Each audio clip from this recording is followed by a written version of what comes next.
नमस्कार, आदाब, सलाम वालेकुम, सत श्री अकाल। उम्मीद करता हूं आप बहुत अच्छे से होंगे और अपने परिवार का बहुत बहुत ख्याल रख रहे होंगे। देखिए, आज मैं आपके सामने उपस्थित हुआ हूं। जो इजराइल और ईरान के बीच जो युद्ध हुआ है, इसके पीछे के कारण क्या थे, क्या वजहें क्या थी, वो सारी वजह को मैं निकाल कर लाया हूं। अब पूरा समेट के मैं सारी नोट्स बना के आपके सामने उपस्थित करूंगा और बारी बारी से और इसको समझने की कोशिश आप करिएगा, हम और आप दोनों लोग, कि आखिर ये हुआ क्यों और इसके पीछे कारण क्या था और इसको करने की जरूरत क्या थी। देखिए, ईरान एक तरफ, ईरान जो कि न्यूक्लियर पावर देश जल्द से जल्द जो है बनना चाहता है, और दूसरी तरफ इजराइल, इजराइल जो कि न्यूक्लियर पावर देश है। और ये मिडिल ईस्ट में आप देखोगे तो एशिया में इधर आओगे तो चारों ओर से मुस्लिम कंट्रियों से वो घिरा हुआ देश है और वहां पर टोटल आबादी इजराइल में यहूदियों की है। देखिए, सब कुछ ठीक ठाक चल रहा था।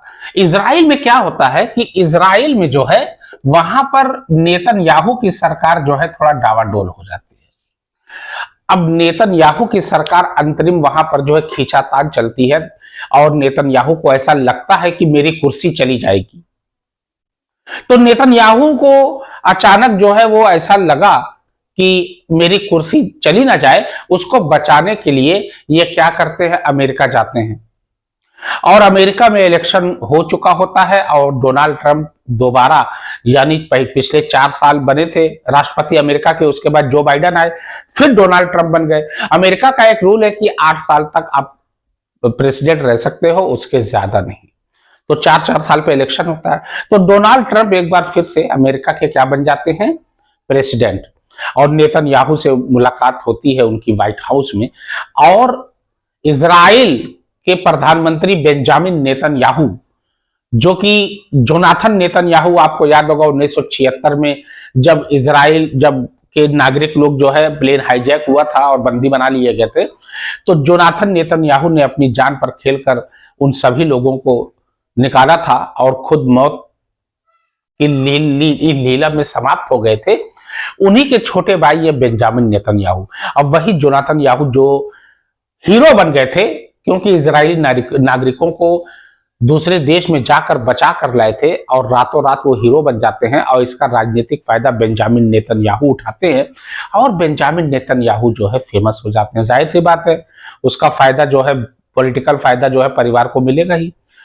बेंजामिन नेतन्याहू जो है इतने ज्यादा फेमस हो जाते हैं कि वो इजराइल के प्राइम मिनिस्टर बन जाते हैं, कई बार बने। बीच में वो गिरे भी, हट भी गए थे, उसके बाद फिर आ गए। तो इस बार इतनी ज्यादा खींचातान वहां के असेंबली में थी कि बेंजामिन नेतन्याहू को लगा कि कहीं मेरी सरकार गिर ना जाए। वो सरकार गिर ना जाए इस डर से वो गए अमेरिका, और अमेरिका के राष्ट्रपति डोनाल्ड ट्रंप से उनकी मुलाकात होती है और डोनाल्ड ट्रंप को बताते हैं कि मैं ऐसे ऐसे करने जा रहा हूं, मतलब ईरान पर अटैक करने जा रहा हूं। अब पहले ही से ही जो देश 2 साल से लगातार फिलिस्तीन, हमास, गाजा, हुती, हिजबुल्ला, इन सब से लड़ाई कर रहा है, तो उस देश में जाहिर सी बात है थोड़ा सा आर्थिक संकट तो आएगा ही।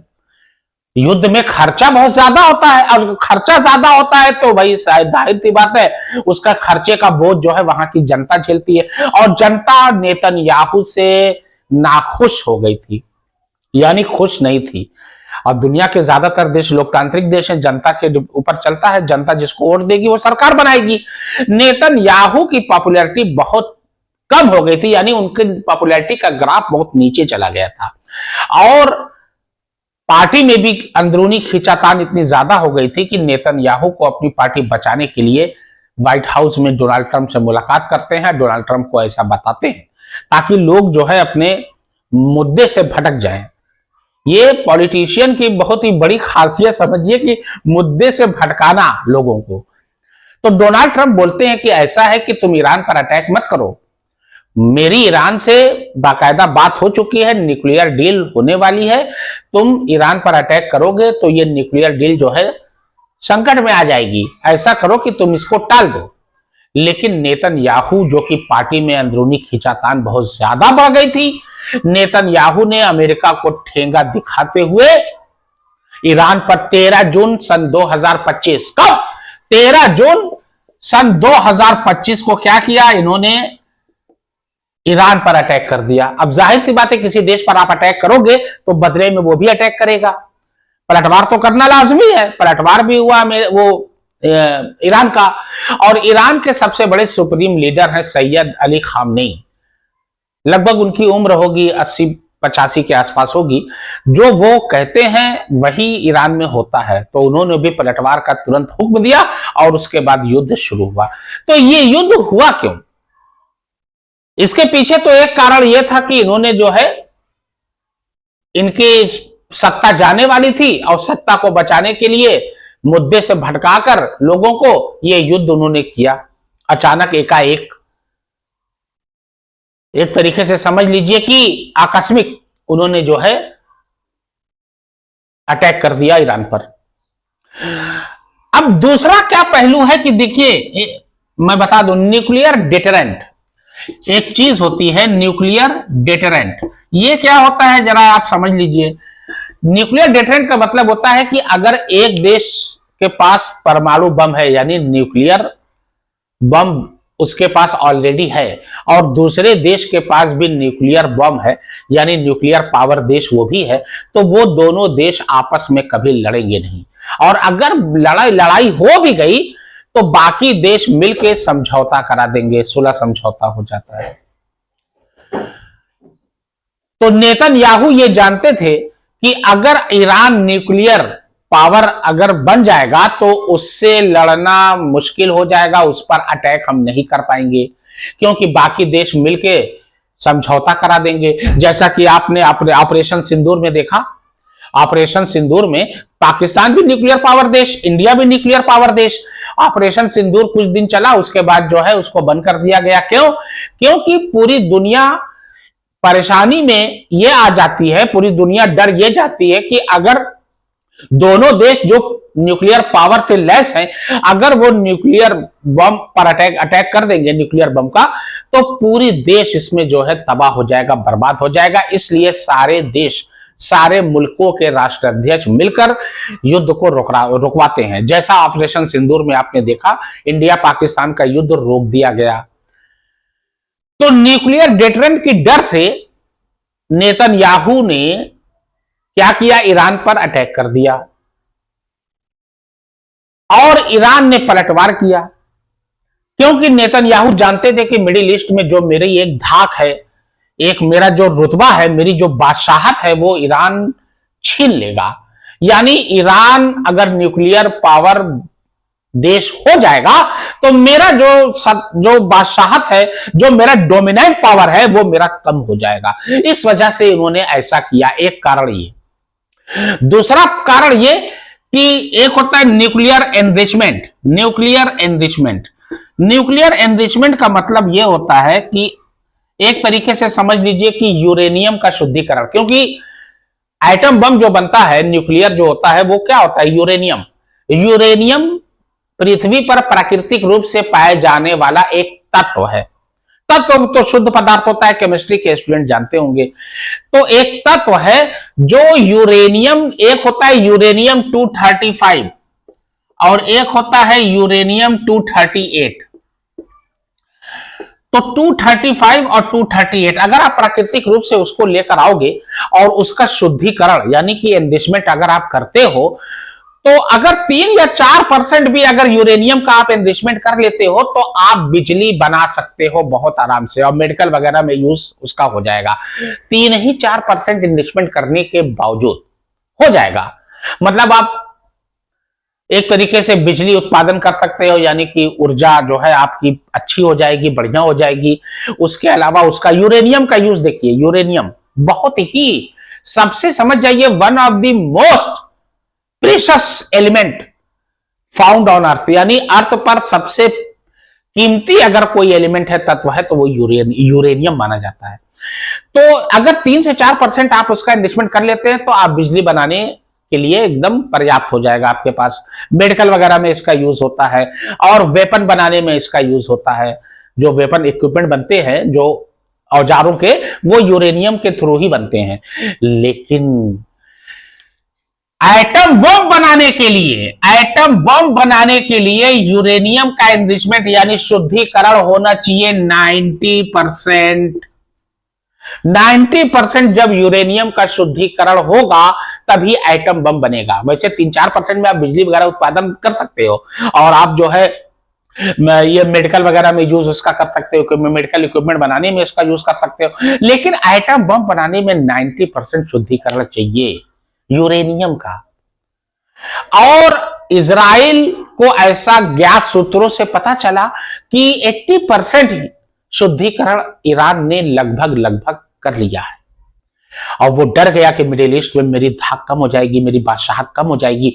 इस वजह से उसने 13 जून सन 2025 को रातों रात जो है ईरान पर हमला कर दिया और उसके टॉप कमांडर लीडर और उसके बहुत से जो जगहें थी जहां पर इक्विपमेंट वगैरह रखे हुए थे, औजार वगैरह रखे हुए थे, इन सब को उसने तबाह करना शुरू कर दिया।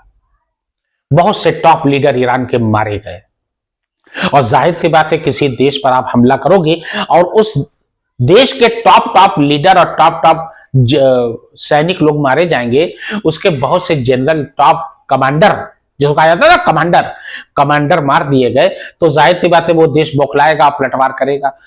तो ईरान ने क्या किया? पलटवार किया और ईरान के सुप्रीम लीडर जो है सैयद अली खामनेई ने तुरंत ऑर्डर दिया कि इजराइल पर अटैक करो और इजराइल पर अटैक होता है। फिर अमेरिका इजराइल का साथ देता है। ये देखिए, अमेरिका जो है ईरान का साथ ना देकर इजराइल का साथ देता है और क्योंकि अमेरिका की भी मजबूरी है, ये भी समझ लीजिए, अमेरिका की मजबूरी ये है कि वो इजराइल का साथ इसलिए देता है क्योंकि अमेरिका के टॉप मोस्ट रिसोर्सेस पर यानी टॉप मोस्ट पोस्ट पर अगर अमेरिका में ज्यादातर जो बैठे हुए हैं वो है यहूदी, और इजराइल यहूदी देश है, आप जानते हो। मार्क जुकरबर्ग, जिसको दुनिया का टॉप 5 रिचेस्ट मैन कहा जाता है, फेसबुक और व्हाट्सएप का ओनर भी है वो।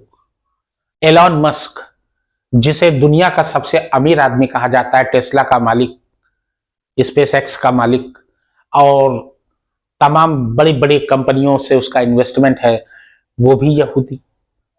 तो यहूदी जो है डोमिनेंट है, अमेरिका में डोमिनेंट करते हुए हैं, पावर है यहूदियों का, बड़ी बड़ी पोस्ट पर यहूदी विराजमान है अमेरिका में। और अमेरिका में अगर यहूदियों की कुल जनसंख्या इस समय अगर पूरे वर्ल्ड में अगर देखा जाए तो लगभग 1.5 करोड़ या 1.25 करोड़ है, और 1.5 करोड़ में से लगभग 60 से 65 लाख, कितने, 60 to 65 लाख यहूदी रहते हैं। कहां पे? अमेरिका में। तो जाहिर सी बात है, और यहूदी जो होते हैं ना, जहां भी रहते हैं वो डोमिनेट करते हैं, उनका दिमाग बहुत तेज होता है, वो अपने दिमाग से, कुशल क्षमता से, अपनी बुद्धि से, अपनी बुद्ध नीति से वो अपने आप को बहुत ऊंचा मान कर लेते हैं और बड़ी बड़ी पोस्ट पर काबिज हो जाते हैं। आपको याद होगा द्वितीय विश्व युद्ध हुआ था 1939 से 1945 के बीच, जब हिटलर ने पोलैंड वगैरह पे और यूएसएसआर पे और फ्रांस पे, ब्रिटेन पे अटैक किया था और तमाम तबाही मची थी, पूरे वर्ल्ड वार में पूरी दुनिया की तबाही हुई थी और हिटलर जो है इसका जिम्मेदार था। तो हिटलर जो जिम्मेदार था वो क्यों उसने नाजी पार्टी का गठन किया था? क्यों जानते हो? क्योंकि जर्मनी में भी यहूदियों का वर्चस्व था, यहूदी बड़ी बड़ी पोस्ट पर डोमिनेट करते थे, बड़ी बड़ी पोस्ट पर उनका कब्जा था और हिटलर वो नहीं चाहता था, इसीलिए द्वितीय विश्व युद्ध होता है। और भी कई कारण थे कि ट्रीटी ऑफ वर्साइल वगैरह था, खैर वो तो एक अलग है।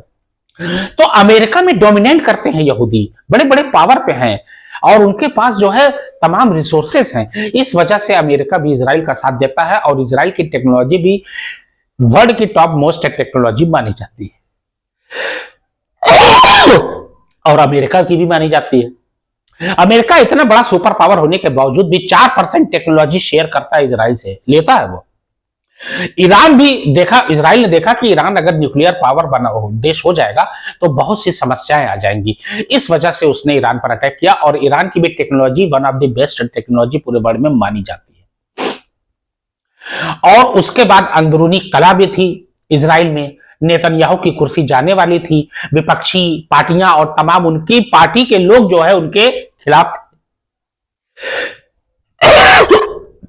तो जाहिर सी बात है तो ये सब चीजों को देखते हुए उन्होंने तुरंत आनन फानन में ये इतना बड़ा फैसला ले लिया,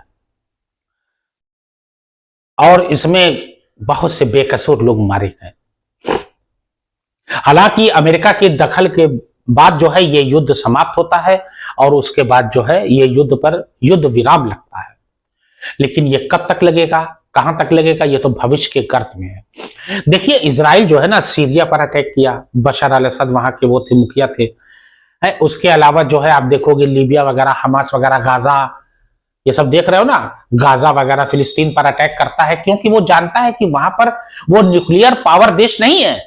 न्यूक्लियर डेटरेंट इसी को कहा जाता है। न्यूक्लियर डेटरेंट का मतलब यही है कि अगर एक न्यूक्लियर पावर देश दूसरे न्यूक्लियर पावर देश से लड़ाई कभी नहीं करेंगे, बीच में समझौता होना ही होना है। लेकिन इजराइल जानता है कि ये लोग जो है न्यूक्लियर पावर देश है नहीं, इसलिए कोई देश भी बीच में नहीं आता, चलो भाई करो, मारो पीटो, हम हैं, कोई मतलब नहीं है, कोई खतरा नहीं है देश को, दुनिया को कोई खतरा ना होकर। देखिए, man is a selfish animal और man is a social animal. मनुष्य बहुत स्वार्थी होता है, और मनुष्य एक सामाजिक प्राणी भी है। तो देखा जाए ना, तो मनुष्य जो है अपने स्वार्थ के लिए कुछ भी कर सकता है, वॉट एवर वॉन्ट, और स्वार्थ को साधने के लिए वो किसी भी हद तक जा सकता है।